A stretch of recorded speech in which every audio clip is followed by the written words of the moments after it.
Welcome to the Finding HAViK podcast. Dom here. We have our episode today on Jake Holland. Basically, he doesn't shut up, and I cut half of it. No, but in all seriousness, today's episode is actually kind of like a State of the Union for HAViK. We're sharing company updates, where things stand, and where we're headed. We also take a closer look at Jake Holland, who's the co-founder and CEO of HAViK, and of course, co-host of this podcast. And we dive into the values he leads with and why those principles are at the core of everything we're building with not just the company, but also with this podcast. So let's actually get into it. They lost the tools, they lost the way. Now they're calling for help every damn day. While some still sharpen steel and mine, step out of the flock. This is Finding HAViK. So this is kind of a fun podcast, though. It is. Because this is just going to be about HAViK. It's your time to shine. It's our time to shine. It's about the company. It's about what we're trying to do. And I guess we got Bobby Baum back on it. We got Mel back. Bobby. Oh, Mel. Third It's gonna appearance. be a fun day. Third? Yeah, third appearance. Is that right? Yeah, Mel, Steven, and now this one. Oh, yeah. I was like, I'm losing it. We're starting to have ones that aren't released yet. I'm all over the place. Yep. We also have a mic on Dom tonight, so we get to Yeah. hear her a little bit better. Yep. But we have so much stuff going on in HAViK right now, like just behind the scenes. So at this point in time, we Can started. you introduce what HAViK actually is? So HAViK's a knife company, But it's so much more. but it's a lot more. I'm trying to get there, Dom. If you just let me talk, we need to get the mic off of Dom. Should we all just leave and you can just talk? Yeah, this is That would be super 50 minutes. super convenient. 50 minutes of Jake. Yeah, that's We gotta get like a fireplace and honestly, a big book we can give it a go.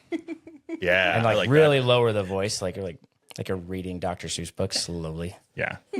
Sorry. All So- right, carry on. Yeah. So to Dom's point, though, right? So we started a knife company, and Bobby and I did this. Originally, we did it like 5 years ago. Was it more than 5 years ago? I think it was about 5 years ago. We had a company called Lowlands, which is very, very similar to HAViK, but with a different vibe, right? And, We were and very, spelling. yeah, totally different name too. Shithead. That company we essentially had for about a year, a little over a year, and Bobby was doing an amazing job driving it with sales, and I was working 2 other jobs while doing Lowlands at night, and then we went and actually had breakfast one day, and Bobby came with a plan of being like, hey, I think we should buy a CNC mill and expand, and I was coming to that breakfast being like, I think we should shut everything down. And like Boot Barn reached out to us. Oh, dang. Yeah, we were doing really, really well. Yeah. And like it's funny looking back at that though, like quality wise of the Lowlands knives versus the HAViK knives to me are like night and day different. But I think a lot of that is because this is now full time for me, right? Obviously, like left job now full time with HAViK, but it's essentially the same ownership, same company, but now we're driving from like a different angle, and I think that's a big thing with HAViK is that we didn't have with Lowlands was a brand. Like we didn't have like a reason to be doing business, in my opinion, or like have a bigger point of view. What made you start that first company? Me. Okay. It was Bobby. So I made a set of knives for my dad and my brother just for like Christmas. I think it was like Christmas or their birthdays or something like that. And I happened to be going into Bobby. He was going to work on my body to try to feel better because that's what Bobby does. Is he's a massage therapist. Don't call him a masseuse. I will stab you. When I went in, I just happened to have the knives on me, and I was like, Bobby and I are close and stuff. So I showed him the knives, and he's like, "Oh my god, like we should start a company." And I was like, "Haha, yeah, you're funny." And then it was like 4 days later, you're like, "Hey, can you make like 5 more of those? I already sold them. Like I need more." And so like By the way, did. I'm selling a product that you didn't know you were making. And I think I made them, and then we started Lowlands, and then did that for quite a while. I mean, it was over a year. It was over here. And our next order was 70 knives for granite construction. Nice. And I just about had an aneurysm though, Yeah. because I was working 2 places. full-time Yeah. jobs. This was before you had 2. Oh, I guess when we started, Yeah, because you got involved I in only San had the Kit one Send full-time job, afterwards. and then it was about 3/4 of the way into it, I got the Send Cut Send side hustle. So I was working at the university, of Nevada, Reno. And I was working in like the College of Science there, designing and building experimental equipment for them. Suncut Sen saw you walking down the street and they're like, we want you to be the face of our company. Well, kind of. So what ended up happening was we got our knives cut out at Senka Send. And this was like right at the very beginning. I think it was before you were there. Were you there from the very, like you were there on Double R? I was like a year in. So 2019. Somewhere. It was. Yeah. This was like 2017. Suncut Sen 2018. started in 18. Yeah. So like, It was but right I in that remember you ballpark. cutting stuff Yeah. that first year. But I used to like bring metal to like Josh and be like, "Can you cut this?" And yeah, because you were running around, I guess, with Tara in the front.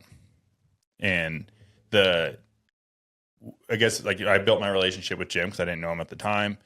And then it was like 6 months into that, I started doing some like contract stuff with Jim and working on the side with him. And we were doing the knife company. And then Bobby would be like, "Hey, I got 70 knife order," and I had already worked like at that point, like 10 hours that day. I'm trying to like see my family. And then I'm like out in the shop from like 9 o'clock until 2 o'clock in the morning trying to fill this order. And so that's why I was like, something's got to give. Sencut Sen got really serious. So my mistress got more serious. I got a divorce from UNR and I went to Sencut Sen, and it was like this whole thing. And then going through and moving forward, and I like fast forward to essentially last year, worked with Sencut Sen, had a great time there. And then it became very clear to me that like, I'm probably more of an entrepreneur than an employee, and Jim and I actually had like a really good, like mutual conversation where he also has told me in the past, like I could never work for anybody else. And I was like, I feel like I'm getting to the point now where I'm realizing I don't think I can work for somebody else either. I'm a very driven person. And the joke's always been with Bobby is that after we killed off Lowlands, each time I saw him, I'm like, "Hey, do you want to start a company? Do you want to start a company?"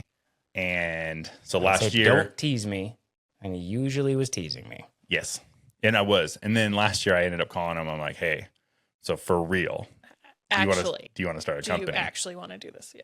And he got really excited, really fast, 6 to midnight for sure, Right away. 100%. Right away. He was all in, and So don't lie to my face.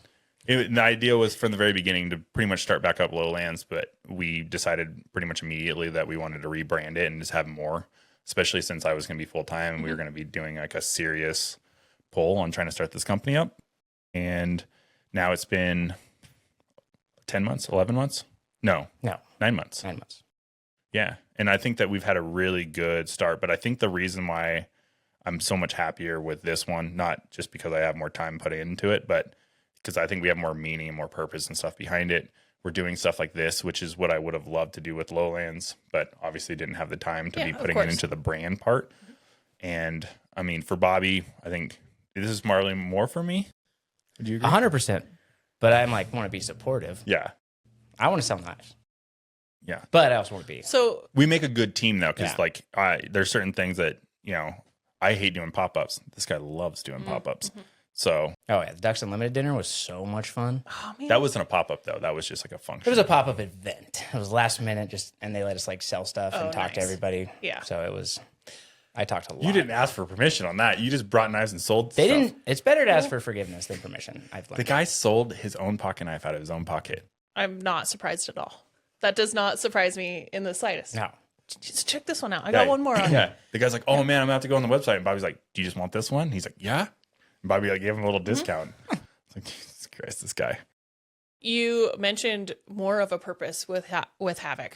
What is that purpose? I know we've gotten a glimpse of it because there's been a few podcasts already, but what is that purpose? What does that drive? For me, it's twofold. The first part of it is that I want to be more than just a company like selling stuff. I want to have like more of a connection to community and like giving back to other people. And a big part of that is like the first responder stuff that we're doing. And that's just like the start of it for me. I just want it to be when somebody sees the name HAViK or knows this company that, we're trying to create, I want there to be a vibe of being like, oh, those guys aren't just trying to make a buck. They're doing something more. Yeah. I want there to be more purpose. Like life's not, I don't know. For me, life is more about like bigger picture. The second fold to that equation is that I think a lot of people are missing a lot of skills that like, they don't know where their meat comes from. Right. And I saw this comedian like telling this joke about like how he doesn't understand how his hamburger hurts animals. Yeah. He's like, I've never seen an animal get hurt with a hamburger. And it was like this joke. And I was like, that's pretty funny because it's true. Like a lot of people go to the grocery store or they'll go to McDonald's or whatever. And that's like, even McDonald's I have a hard time with it because I'm like, I don't even know what happened. Like, you're eating like 1,000 different cows at the same time. And is it actually even meat? And is like it Taco even Bell? It's not even meat. That's fake meat. It's soy. Ew. Yeah. Which is probably why I get so like bloated. I mean, I don't have a problem with soy, but like soy like definitely like makes me like bloated when I eat it. Then you have a problem with soy.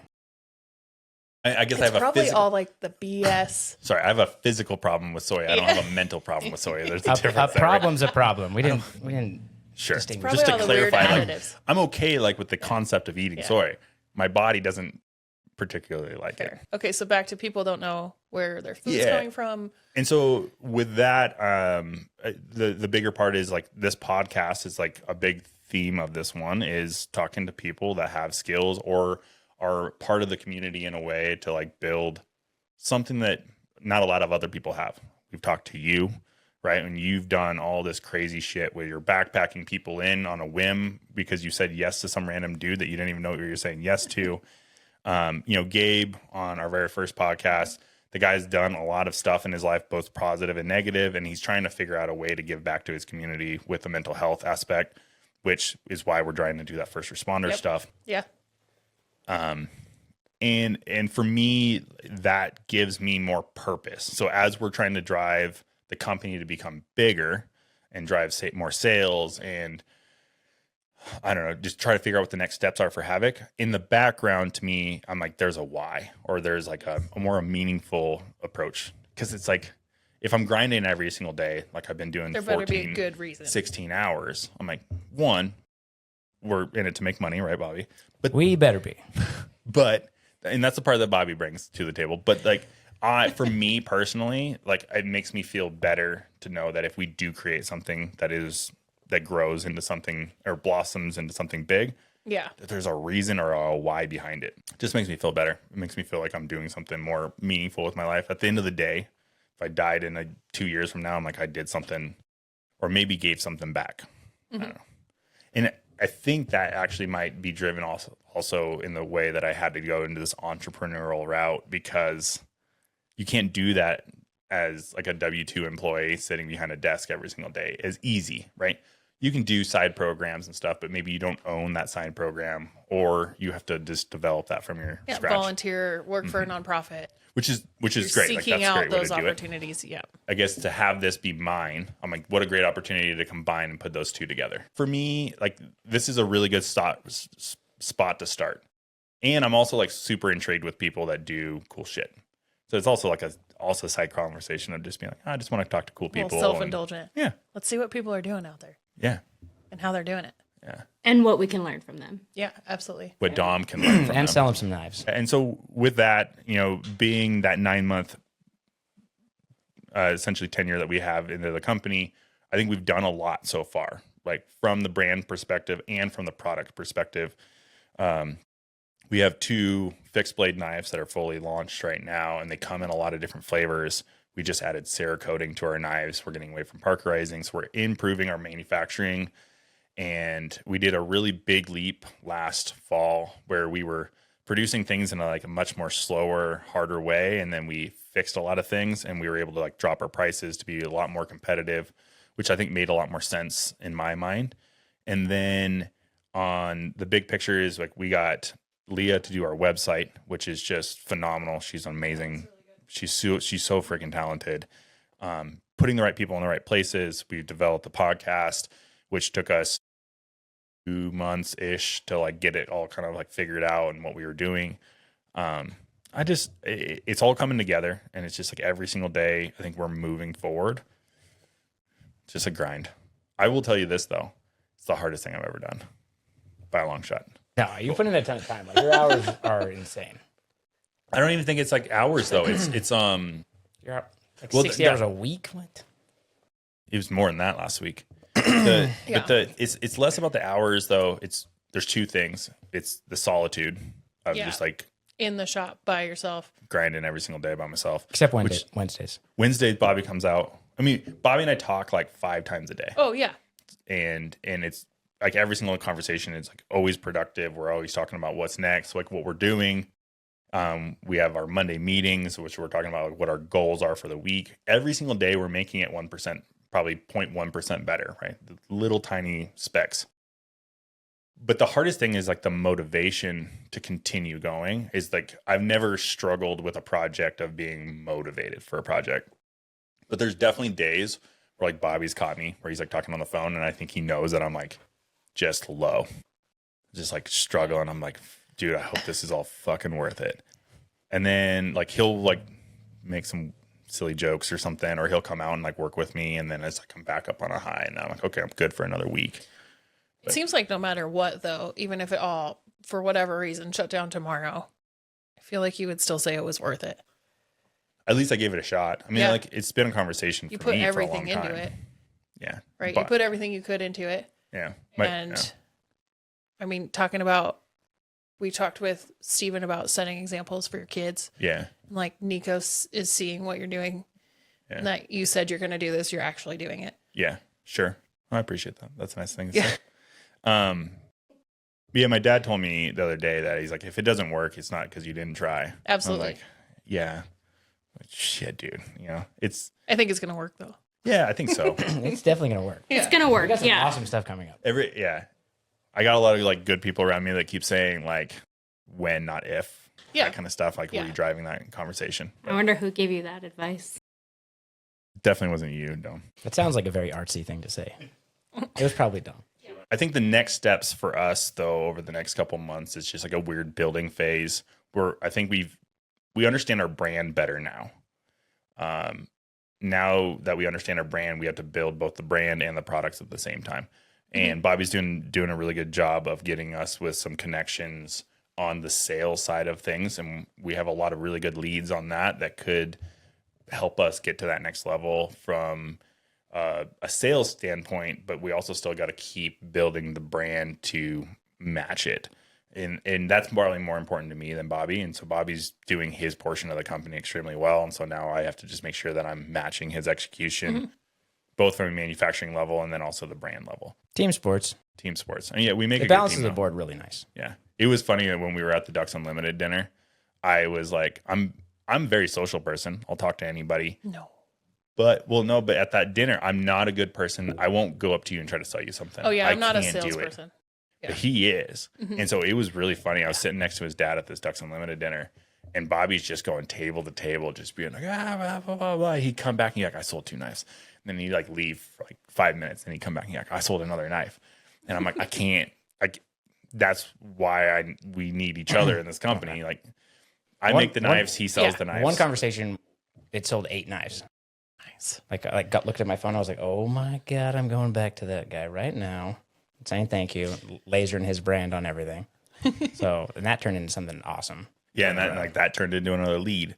And we've had like other opportunities. We did some like pop-ups last summer that we were only like 2 months old. Like, probably had no business like pretending like we were. But that's another thing from the very beginning, we've been just faking it. We've been faking it. You know what I mean? Like, you have to. Like, a lot of people were like, how long have you guys been around? We're like, fucking a month, bro. 8 days. For a little while. Well, it's been a while. It's been a minute. Oh, man, only a month? Literally a minute. We had at that Ducks dinner though, we had a guy that had an original like Lowlands knives. He's like, oh, really? This looks like this Lowlands knife I have, and I was like, oh my God, Are I you lost kidding my mind. me? It That was is so so cool. awesome, and he had no idea that you guys were the same guys. Oh, Well, we told him. Yeah. We told him Well, after, but we were Lowlands. It's HAViK now. But then we was told so him, awesome. like, if you have any problems with the knife, like HAViK will cover it or Yeah. whatever. But yeah, he's like, it's in my pack. Like, it's my trusty knife for, skinning, cutting up a deer or whatever he is. And he's like, it just lives in my pack. It's always there. That's really cool. So I was like, that knife's old. That was from the Grand order. Yeah, it's like 7 years old. Yeah. Yeah. So I was like stoked to see that kind of stuff. But then even from like that pop-up, we had really good conversations there. And then like one of those conversations was with one of like the Reno PD guys. And then I just got a phone call on Monday from them wanting to like talk about a collaboration. So even like 6 months ago, that like is like coming back around for us. So it's going to be those little things that are going to pay off in the distance.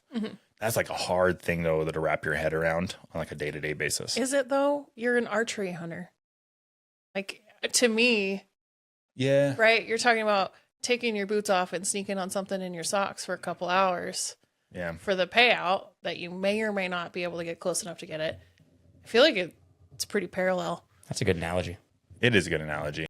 I You feel like the just unlaced your boots, right? You're not even, you know, the you are baby making me feel shittier about like, I guess I'm not. Yeah, you're right. 100%. What was it? How did I make you feel shitty? What I do? I was like, maybe I need to quit bitching. Jesus, you know? Like, God damn.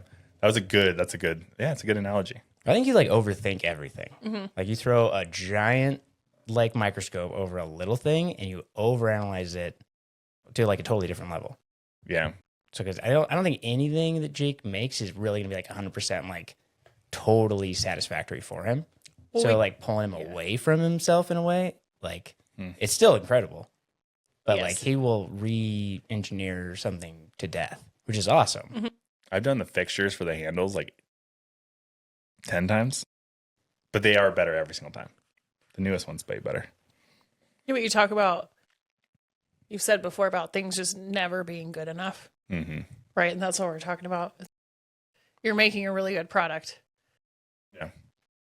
Yeah, I mean, but you always want to be driven. I think the reason that I've been successful in my career, though, is because I'm not complacent. Oh, sure. I'm not telling you Right. to coast. Yeah. No, I think your analogy of me like just taking off my boots, like there's a lot of work to go, but like there's gonna be a chance for the reward at the end, and if it's not there, then I'll go into my next stock and I'll do it again and I'll do it again and do it again until I finally actually stick an arrow in what I'm. We know looking it's for. in you.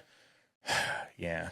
So like moving forward over the next couple months, though, we have like two things kind of happening right now. We actually finally got production like dialed to a point where it's less on my plate from like a manufacturing standpoint, because I'm doing all the hats right now, right? From the like on the shop side, where I'm doing the R&D work, designing the fixtures, coming up with the new products, or designing the folding knives, which is like the bane of my existence right now, but I'm going to get it. So they're not necessarily bad products, but like They're not efficient. it's not scalable. Yeah. Whereas like our fixed blades are now, the ones that we have released right now are scalable. So I'm like not too worried about it. And I can kick Bobby loose on like really pushing those, where I've been like pulling back the reins for the first 6 months and being like, hey man, like I don't want us to like step on our dick right now and like fall flat on our face by like telling you to go. And then all of a sudden you're like, I sold 100. I'm like, I can't hit 100. Yeah. Now we can do some volume and stuff on those and a good quality. Again, going back to what Bobby just said, like I'm not going to sacrifice the product's quality to do more volume. So as long as I can produce it at the same quality, I can do 1 and I can do 100, then I'm good. Now that we have that, I'm able to focus on next products, which we have these collaborations with a couple different organizations that come out with some new knife designs. So we're going to be working with them. We have the folding knife that I need to, well, I guess when this comes out, we'll probably most likely have the folding knife fully released. Right now we have like some pre-orders on ones that I'm really happy with. They're just time consuming. So once I can get the fixturing and the R&D work behind the scenes and the manufacturing done, then we'll be good to go. And then I'm really excited. We have some really cool stuff lined up for the podcast though too. So we have some like remote podcasts that we're going to be going to like destinations to learn some skills, which I'm really excited about. Yep. As long as Dom can put it together. There's no pressure, Dom. I just called you out. Yeah. We need to put a camera. I need to try to twist the camera over to you. Dom just flipped me off. Yeah. So, I mean, that's the next couple months. I think right now, if we think much bigger than that, it's really hard to tell because we're kind of just moving That's quick fair. and reacting to things. But I think you also have community events you were talking about with Gabe's podcast, like with doing like an archery event or something like that, where you do bring the community together. Yeah. No? Oh yeah. No, it's true. I mean, that's not organized by anything, but that's all in my head. But like, I really do want to do like this spring, instead of like a golf tournament, we do like an archery tournament and do, some kind of charity event or something, put something together. It's all here right now. We haven't put anything down nor moved on anything. And I don't know when that would be, but That'll be in 2 years. with the first responder Those thing are though, expensive. well, it depends on how we want to do it. Cause it's like the archery range is not gonna. It would be like a permitting thing. It would be it. Yeah. So, and yeah, instead of like a golf tournament, would be way more Golf expensive. tournament would be very expensive. But an archery tournament would not necessarily be as expensive, and we could keep it limited to size, where we do it as like an invite thing or something. Put it together. But that, like, I have, I guess, dreams of doing more community events like that too, like putting on an event like maybe every 6 months, doing one in the spring and one in the fall, like an archery shoot event. Yeah. We have like prizes and get food trucks out there and just do a really cool organized thing, maybe for like 2 days or something like that, and just do pop-ups, sell knives, t-shirts. Bobby will be in heaven. I love pop-ups. So Especially golf tournament pop-ups. Like, those have Oh been yeah, fire. they're fun. Oh God, such great experiences so far. you go to the Antelope Archery Range, right? Have you been up there? I've been there, yeah. So have you been there recently since they paved all the parking lot? No, I haven't. Dude, they have like bathrooms, paved parking nice. lot. It's super nice up there. Like we could really like do like a really cool event up there, even if it's just like morning to evening stuff. They do it a whole day event. It would just be so cool to get food trucks up there lined up. I kind of just like have it pictured, and I think we could easily do it. And it would fit what we're trying to do from like the vibe of the company. Yeah, right? absolutely. It's hunting, it's fishing, it's being outside, it's doing some real stuff. It's community. We could be like organize it You into. could do a pop-up for like the kids' free fishing day. Yeah. We should sell a bunch of kids some knives. We really should. Just little knives. Yeah, They have to fit baby their knives. hands. You got to learn Yeah. sometime. Yeah. Sooner the better. So yeah, that is something that I really want to do though. I think it'd be a really cool event, and it would be something we could like start growing and building every year. Give something to look forward to. It'd be like a great way for us to like introduce new products or do something for the community again, and for Bobby to sell gear. That's my favorite part of all of this. Yeah, it's going to be like we have a handful of other events. We have like other golf tournaments and stuff that we're going to be going to that are charity events. So we have a couple organizations and stuff that we already worked with last year that we're going to be working with again this next year. And those are always really, really great because it's a good way to like get with the community. Like Upstate, it's a really, really awesome program that they do in Nevada. I guess I don't know if you want to. Yeah, no, Upstate, it's like a nonprofit set aside for like first responders, and then anyone that has like some sort of a disability that doesn't have access to go exercise. Yeah. They've got a lot of resources to pull people in with a number of issues that they probably wouldn't have the same kind of support. That's really So, neat. I feel like Upstate's that's one of those nonprofits you probably don't hear about unless you know someone who's been affected by it. I don't really see them advertise as much, but the Yeah. adaptive athlete stuff I think is probably one of the coolest nonprofits in town. Yeah. Just getting, I mean, people with like cerebral palsy or Down syndrome or something that might make life a little bit more isolating. It's like they get a community, which I think is, I mean, amazing. Do they focus it? I mean, it's bigger in the CrossFit community within town, and they kind of use the CrossFit community aspect and built it into that, that welcoming, family type orientation of the gym, which is really cool because it makes it more welcoming for people that are much more difficult to get into the gym because it's hard, right? Oh, yeah. It's hard to go into a gym and you don't know anybody and like do workouts. It's like going to a Bass restaurant, just like family style. I actually don't mind that though. Just No, sit I next to love someone that. you Stuff. know. Everyone's helping everybody. Like Yeah. everyone's supportive. Yeah. Like Yeah, Louis' Basque Restaurant in Reno is like one of my favorite places. Explain, I know you've posted it a bunch, but explain I already forgot what it's called. First responder? Explain the first responder of the month. Yes, I mean Posted that's about it, but this is like our main first way of trying to give back to the community, right? And so there's first responders, men and women that are going out every single day and they keep the freaking world glued together, right? Both from medical standpoints. So you have a bad day, car accidents, they're saving lives every single day or doing what they can to do that. We have police officers that are on the line of duty, making sure that society is not falling apart from a law standpoint. And we take that for granted because if they weren't there, you definitely notice the difference. absolutely. If you removed all these first responders by tomorrow afternoon, the world will be like a Chaos. total chaos shit show. And that recognition for what they go through. And it was kind of cool. It was a moment where I've been thinking about this, and like Bobby and I like remotely touched on, like, this is going back to like trying to come up with the vibe for HAViK. We touched on the idea of like, man, I want to have something back to the community. And then we had Gabe on the podcast, and like in the middle of that podcast, I'm like, this is what I want. It was like a weird like click moment of like, this is what I want to do.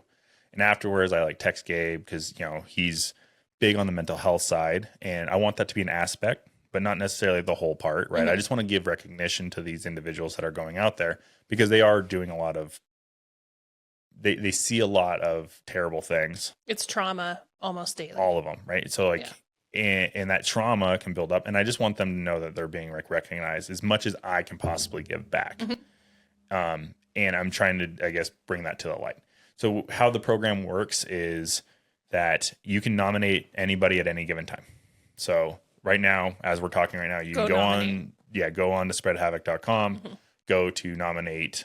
I think it says like nominate a hero, and you click on that button, and you can go to the nomination section. You fill out your email, and please like put in a good picture of the individual. I had already asked for some new pictures for some people, but we actually added a little disclaimer as like, hey, like if you don't give us a good picture, that might disqualify them, because it's just a lot of work for us to go like get new pictures.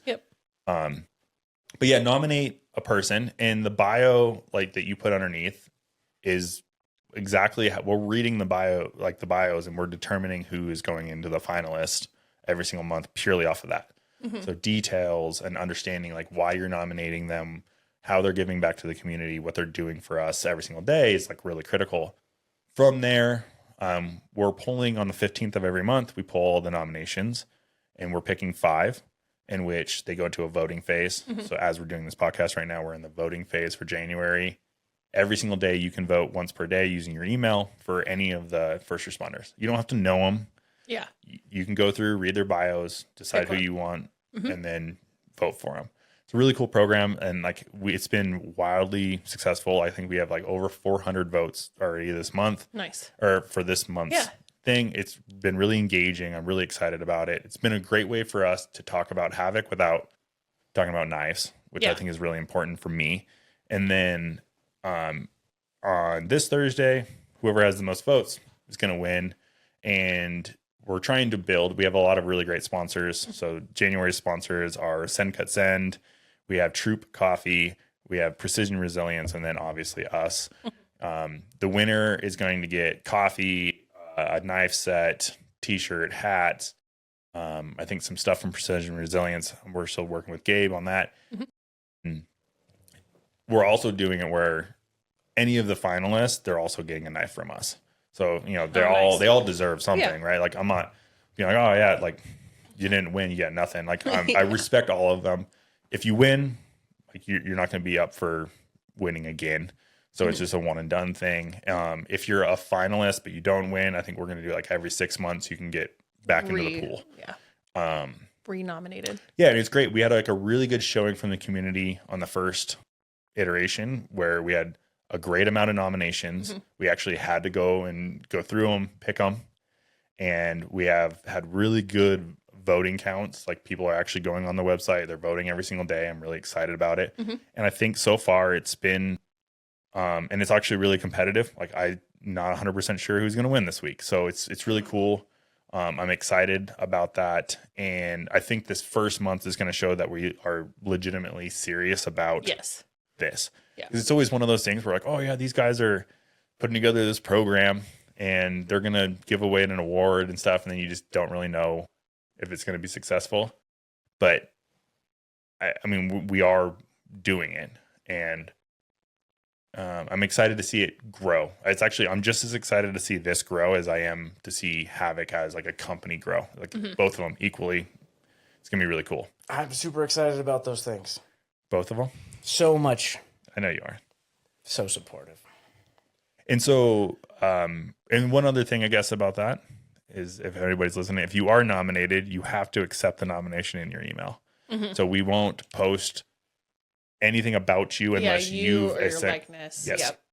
So in the email, if you get a nomination, if you get an email that says, hey, you've been nominated for the HAViK First Responder of the Month, there's a section in that email that you have to click and essentially accept the nomination. That's you accepting that we can essentially use your likeness, your name, and the story on our website. And, we're doing it for a good cause. We're not trying to make any money off this. We just want to give back to that. With that being said, I also have a section in there we just added, though, that if you see the picture, you can change your picture. Oh, that's nice. So That's smart. Yeah, so if you're nominated, whoever put you up for the nomination, if they just grabbed a picture or whatever, screen capture off their computer, if you want a different picture, you can upload it at that moment and then it'll swap it out on our side. So that's the picture we'll use. Nice. So I'm really excited about that program. I think it's just the start of something bigger that we can do. And I want to base that as like, that's the foundation to me of HAViK, moving forward. That then like, do your own shit, go outside, stop being a slave to everything, grow your own food if you can, or at least respect where your food's coming from. Yeah. Sustainably. Sustainably understand like where your food's coming from. And then, gear, like good quality US made, literally 100% here in Nevada in my backyard. That's all of it, Hey, I hate to interrupt my own podcast with a HAViK ad, but I'm going to do it anyway. If you head over to spreadhavik.com, you can see all the different merch and gear that we're currently carrying. While you're there, sign up for HAViK Society and get email notifications on new drops, what we're doing with the community, and hunting, fishing, homesteading know-how, and more. Again, spreadhavik.com to get your gear today. Now, back to the podcast. We talked a lot about the purpose of HAViK having a higher purpose other than just to sell stuff.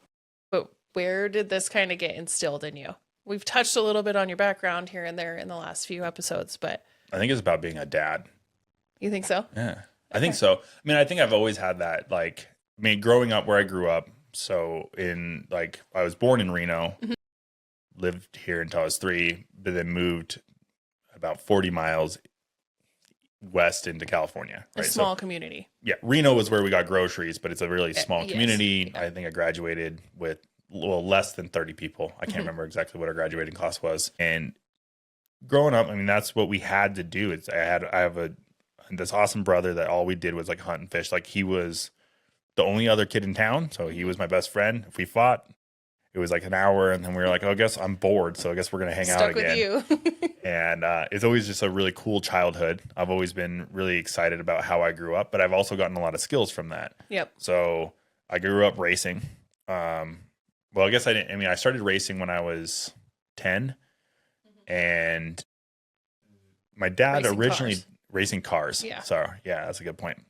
Go-karts, cars. We started go-karts first, so pavement go-karts, and my dad mostly got us into that, I think, to teach us how to work on something with our hands, right? Yeah. Just mechanical skills, because I think is like side hustle, and then it turned into we started winning races, and my dad and I are both really competitive. And then we're like, well, now we care less about the mechanical side. We care way more about being fast. Yep. But then that naturally, the two combined. And that racing definitely drove what I wanted to do for my career. So it was I think it was when I was 12, I wrote on a piece of paper, I wanted to be a mechanical engineer. Because in my head, that was the thing I needed to do to continue racing.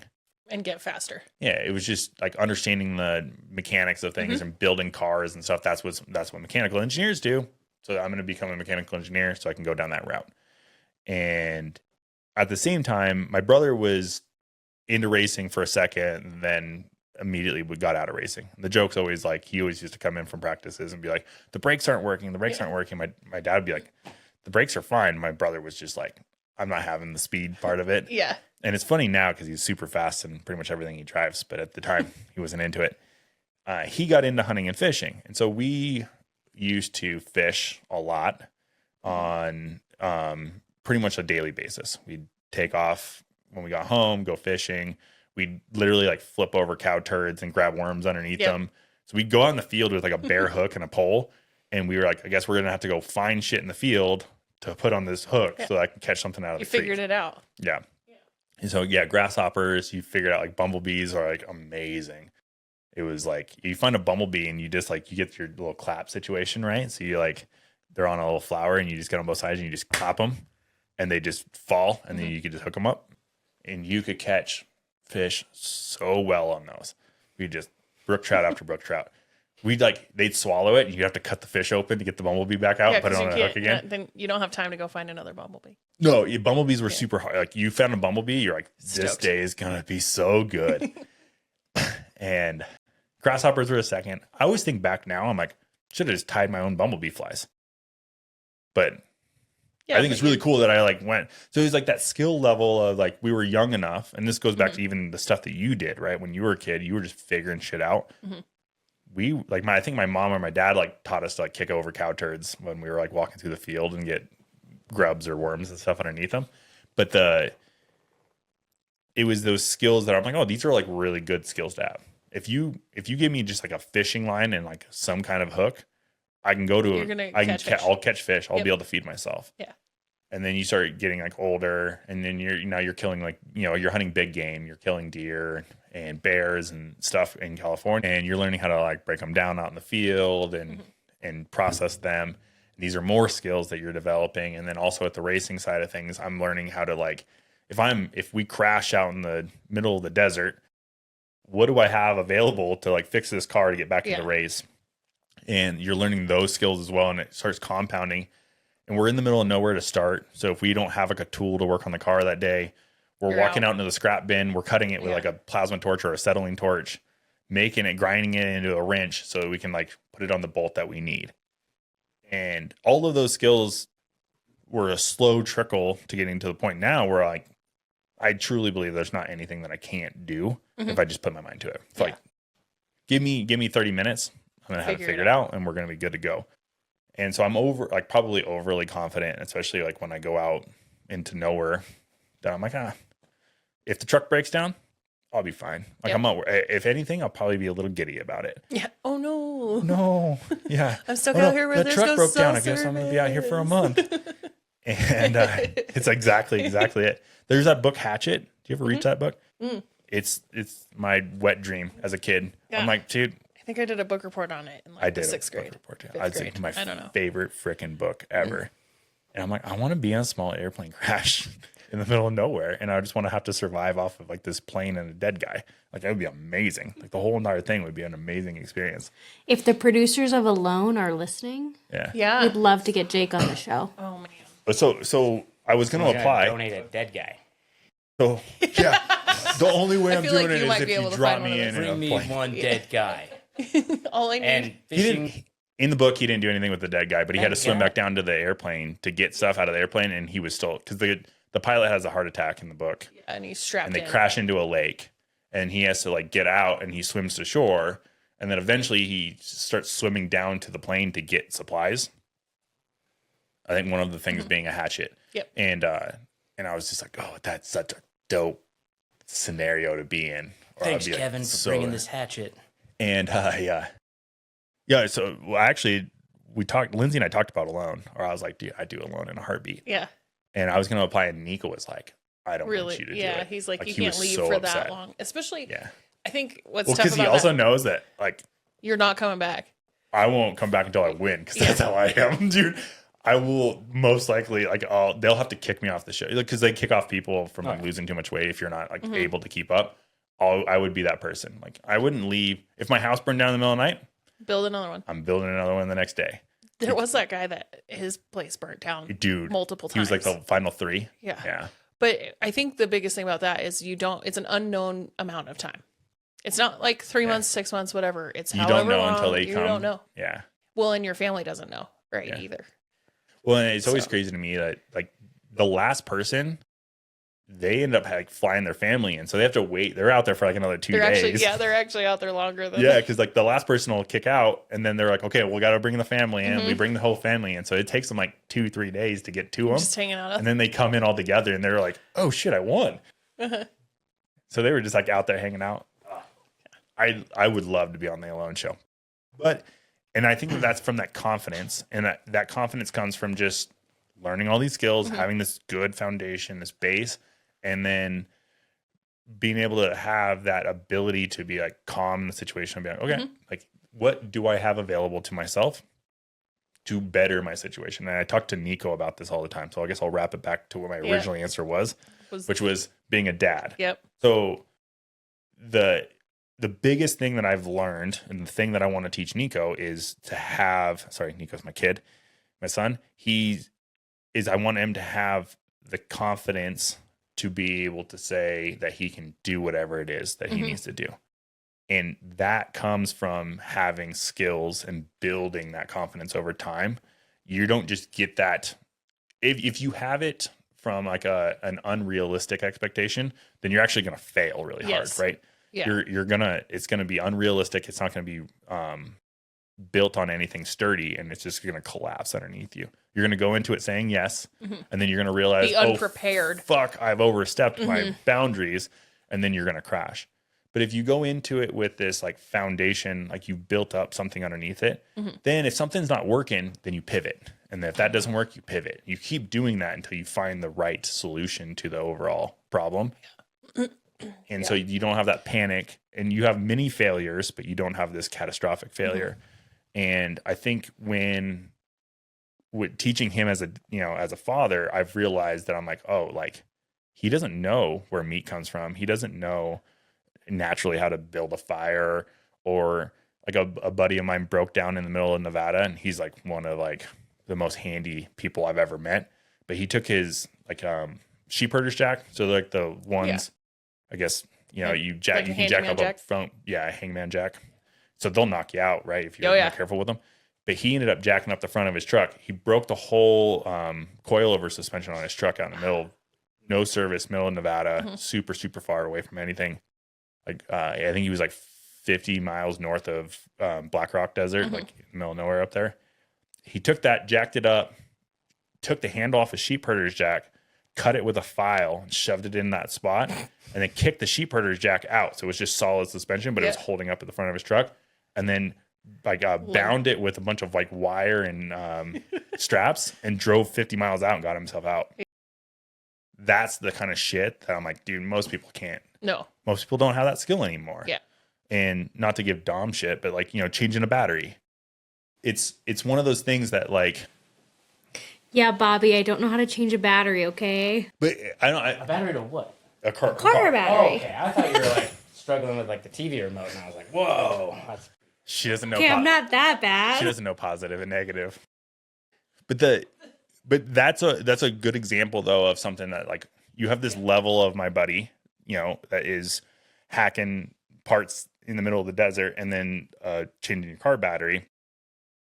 That I don't want Nico to be the one that has to rely on calling somebody every single time his fucking toilet's not working, or the light stops working on his truck, or something stupid.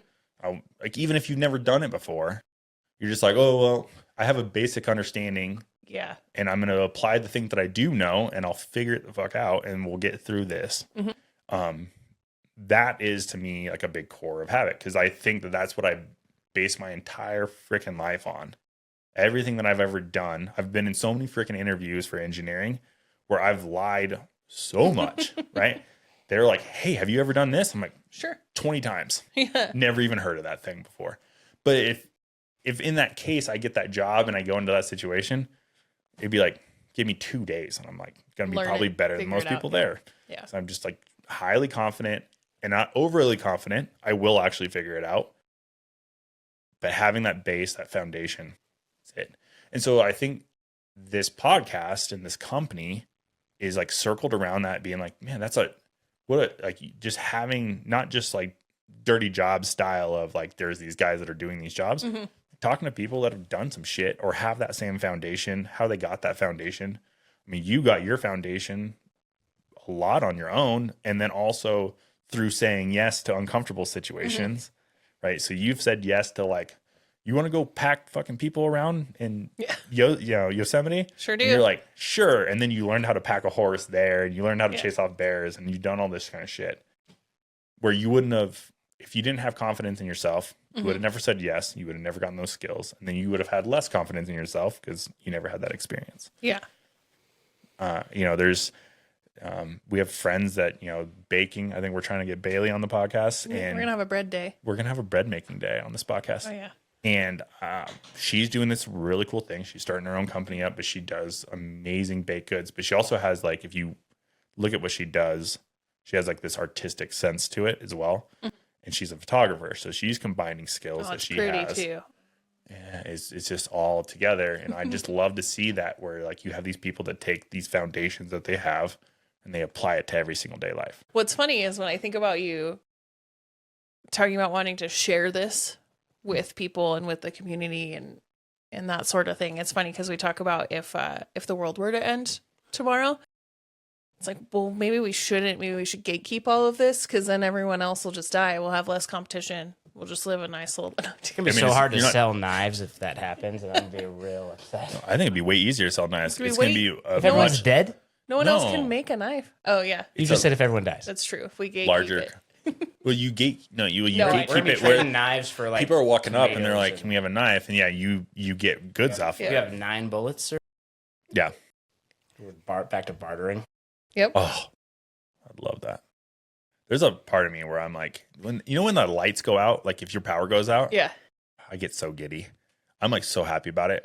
I feel like I'm that, like, dude. the earthquakes. Every time I feel like there's an earthquake, I feel like someone kicked in the door to my house, and I'm like, Oh It's yeah, time. you get excited. My wife's like, You're settle down. This I'm is like, my moment. You're wrong. Someone's in the house. She's like, it was an earthquake. That's why I always like those. Like, I think they're actually like older. They weren't even like reels on Instagram. They might have just been YouTube videos, but they're like somebody breaks into a house and they're like celebrating as they're getting in, like they're getting into their like quick lock box and stuff and getting their pistol out, and they're like loading it. And they're all excited that somebody broke into their house because this is like their moment. I was like, that's pretty funny. Talk about bartering. I think about the homestead. There's a cool book about the homestead that's not far from here. And they talked about how they take their coyote pelts into town and trade them for sugar and flour and salt and that sort of thing. Yeah. Everything else was they bring grouse and pelts and that sort of thing. I think that's actually a really cool. So homesteading obviously ends up getting folded into this because that is like a basis of it, right? Yeah. Like homesteaders are the people that are still trying to just live that way, which I love every part of it. And I always kind of think back to those communities when they were doing that, right? You ended up having your different roles within that community, and everybody had certain skills that they brought something to the table, and then they traded skill for skill essentially, right? Which is always a really cool concept. Now we have money. So we don't have to trade skill for skill. I trade you money for skill. But now we don't understand that I'm trading it for that skill anymore. Does that make sense? So like if you go buy meat at the store, they don't understand that somebody killed that animal, butchered it, packaged it, or where that animal came from because it's so removed. Because you could say that you're trading money for your skill. That's how you get your money. Right, whatever skill you're offering, your job. But I'm just saying, like some of the skills nowadays so aren't removed from that. Yeah. If the world were to go to shit tomorrow, some of those skills don't mean anything. It's true, right? And that's, I guess, the difference, right? Is like there's some skills that you get money for that are productive and require a trade or knowledge. Some skills, if they ended tomorrow. Yeah, insurance salesman. Yeah. They'd be out of a job. Yeah. So yeah, it's one of those things that like that trading of that skill to me is the thing that we're losing touch on the big picture. Yeah, absolutely. And that's what I'm trying to have in this podcast. So like whether you're hunting or fishing, which is I think there's two sides to it because I would like to have less hunters out there because it's less competitive. I get more tags and I get to hunt more. But it's also great. And a lot of things that people don't understand is like that's for conservation. Like that's what keeps the animals around. Like the amount of money that hunters and fishermen are donating essentially to conservation is unbelievable. It really is. It's more than anybody else is doing. And that money goes towards the biologists. The biologists are setting the tag allocations. And so everything is like a system that works really well. We brought animals back. That's what is like a really important thing to me. And then you also have like these trade skills in which people are bakers or just homesteaders that they're raising their own food or they grew up on a homestead where they understand all these skills. They can make butter, things that we use on a daily basis that you have to go to a grocery store because you have no idea how to do them. Yeah. And a lot of them, I don't even know how to do. And it goes back to, I guess, my original point, which is different people have different trades. I didn't grow up on a homestead, so I don't have a lot of those skills, but I have a lot of like mechanical and hunting skills. Yeah. And I want to learn more. Well, so we're gonna share it. yeah. We're Yeah. gonna build that community, share it, sell some knives. Oh yeah, sell some Build knives. the HAViK tribe. So yeah, so I think this is a good place to land the plane here on You this can't one. say land the plane every podcast. I didn't say it. Oh, I think I said it on yours. As long as you have a hatchet. We're gonna And a dead guy. We're Yeah, gonna land the plane. we're gonna instead pull of the crash handbrake it. on the train There you go. and park it right here. You know, and then moving forward, I think we have a lot of really cool podcasts that are lined up that are going to There be is. more Yeah. about that aspect of HAViK. I think occasionally we'll probably have a little State of the Union address on HAViK like this. Yeah. But I'm really excited for it. I really appreciate you guys being involved and partnering up, and I'm excited to like grow this part of HAViK as well. Oh, me too. Yeah, it's gonna be good. There's a lot more to come. All right, that's a wrap for today's episode. Thanks for tuning in and surviving another hour of our nonsense. Seriously, if you loved it, hit subscribe, follow, and leave us a review. And if you hated it, still leave a review. We need validation, good or bad. And don't forget to check us out on Instagram @SpreadHAViK for behind the scenes madness, terrible ideas, and moments where we actually get it right. And make sure you sign up for HAViK Society, where we're dropping new episodes and other stuff that makes us sound way cooler than we actually are. Oh, and tell a friend or an enemy. Seriously, make them listen. If they hate it, just blame us. We've got some seriously great guests lined up, so buckle up. It's going to be a ride. Until next time, stay curious, stay uncomfortable, and keep spreading HAViK.